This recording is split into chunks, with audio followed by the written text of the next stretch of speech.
हाँ जी दोस्तों, welcome back. आज जिस सच्ची घटना के बारे में मैं आप लोगों से बात करने वाला हूँ वो है राजस्थान के जोधपुर की। राजस्थान के जोधपुर में एक थाना पड़ता है बनार। थाना बनार में 14 अगस्त 2020 को एक कटा हुआ सर और एक कटा हुआ हाथ मिलने से दहशत फैल जाती है। आखिर किसका था ये कटा हुआ सर और कटा हुआ हाथ? इस घटना की पूरी जानकारी लेने के लिए आप इस वीडियो पर अंत तक जरूर बने रहें और आगे बढ़ने से पहले हमारे चैनल को सब्सक्राइब भी कर लीजिए।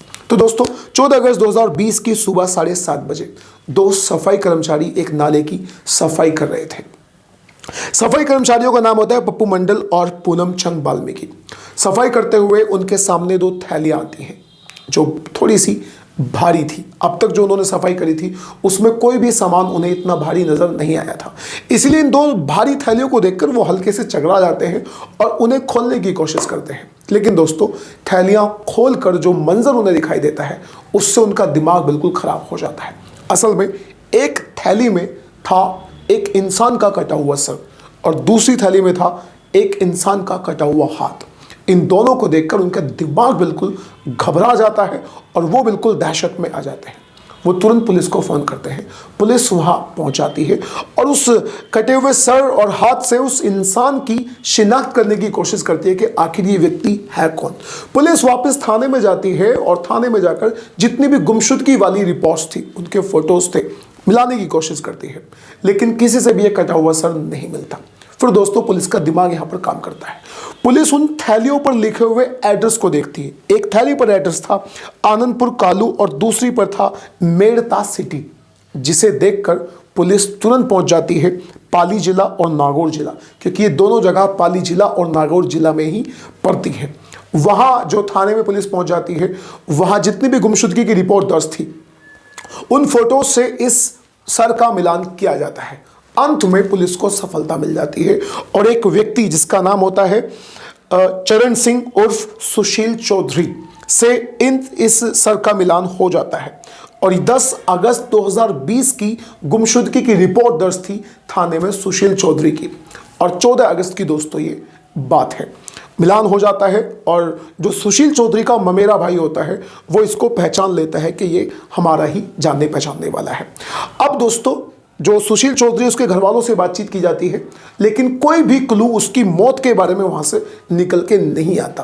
किसी भी तरह का आइडिया नहीं लगता कि इसकी मौत क्यों हुई होगी और ये कैसे कैसे क्या हुआ होगा। लेकिन अंत में पुलिस को पता चलता है कि उसकी एक वाइफ भी है जिसका नाम है सीमा, और पुलिस फिर सीमा से पूछताछ करने के लिए सीमा के पास जाती है। और जब सीमा से पूछताछ की जाती है तो सीमा के जो बयान होते हैं वो बार बार बदलते रहते हैं।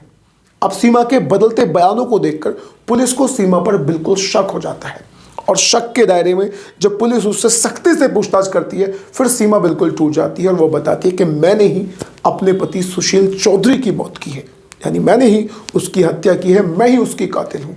अब दोस्तों, लेकिन यहाँ पर क्वेश्चन ये अराइज होता है कि उसने अपने पत्नी की हत्या करी तो आखिर करी क्यों? जी हाँ दोस्तों, तो यहाँ पर जो सीमा है वो बताती है कि असल में जो मेरा पति है वो मुझसे सेक्सुअल रिलेशनशिप बनाने की जिद कर रहा था काफ़ी दिनों से।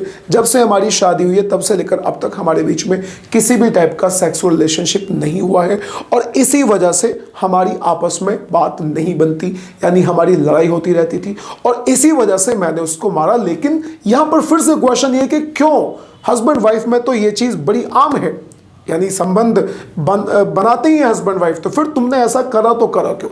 असल में दोस्तों, यहां पर जो सीमा बताती है उसे सुनकर आप बिल्कुल हैरान हो जाएंगे। सीमा कहती है कि मुझे असल में मर्दों से दूरी रखना पसंद है, मुझे मर्दों के नजदीक जाना बिल्कुल भी पसंद नहीं है और मेरा जो प्यार है वो मेरी भाभी है।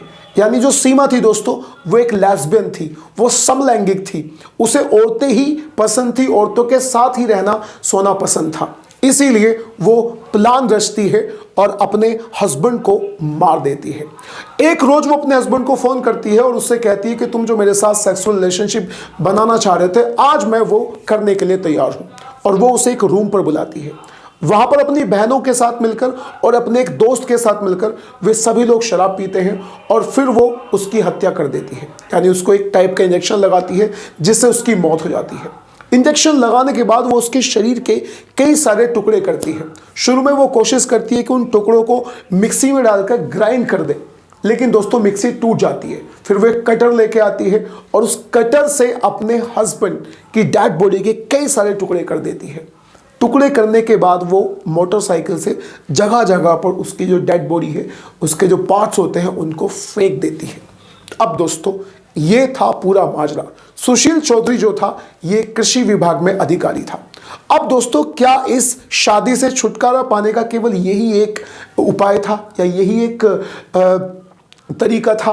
क्या वो उसे डिवोर्स के लिए अप्लाई नहीं कर सकती थी? अब क्या कहना है आप लोगों का इस घटना के बारे में? अब दोस्तों जो ये लड़की है यानी सीमा है और सीमा की 2 बहनें और जो दोस्त था इन लोगों का, वो सभी के सभी जेल में हैं। यानी पुलिस इनसे और भी सख्ती से पूछताछ कर रही है और इन पे शायद केस भी कोई ना कोई चलेगा जरूर। अब क्या कहना है आप लोगों का इस घटना के बारे में? अपनी राय आप कमेंट बॉक्स में जरूर दीजिएगा और अब हम मिलते हैं किसी अगली वीडियो में। Till then bye bye and take care.